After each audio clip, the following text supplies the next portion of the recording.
আছে।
প্রায় 2টা-2:30 নাগাদই আমাদের জিআরপিএফ, পুলিশ, আরপিএফ প্লাস বিএসএফের যারা গোয়েন্দা শাখার আছে আমাদের, আমরা মোট 12 জনকে ডিটেইন করেছি সন্দেহজনকভাবে। এবং তাদের চাল ডাল দেখে মনে হচ্ছিল যে তারা কোনো এখানের না। তো আমরা জিজ্ঞাসাবাদ করে জানতে পারি তো তারা বাংলাদেশের। এর মধ্যে 2 জন ইন্ডিয়ার বলে পরিচয় পাওয়া যায়, যার একজন নাম হলো সুরজ সাউ আর একজন হলো রবিউল শেখ।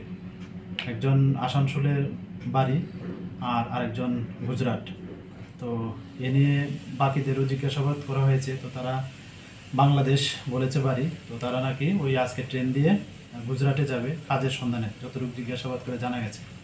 তো এ নিয়ে আমরা একটা মামলা নিয়েছি আমাদের জিআরপি থানাতে।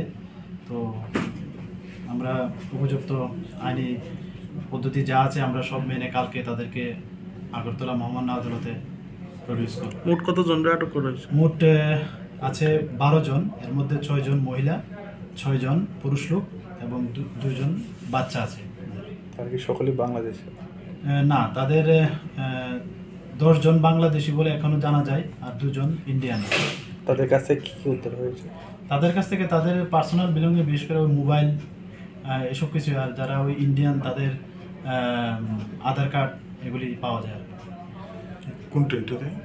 ট্রেন তো তারা স্পেসিফিক বলতে পারে না এখনো, তারা যাবে হয়তো লোকাল ট্রেনে ওইখান থেকে ধর্মনগর বা ধর্মনগর থেকে এরকম, বা আমাদের তো আরও স্পেশাল ট্রেন থাকে ওইটা দিয়েও যাওয়ার হয়তো বা কোনো প্ল্যান ছিল। তো আমরা ওগুলা জিজ্ঞাসাবাদ চালিয়ে যাচ্ছি আর কি। কাদের মারফতে যাওয়া হয়েছে এটা তো এখনো বলেনি তারা।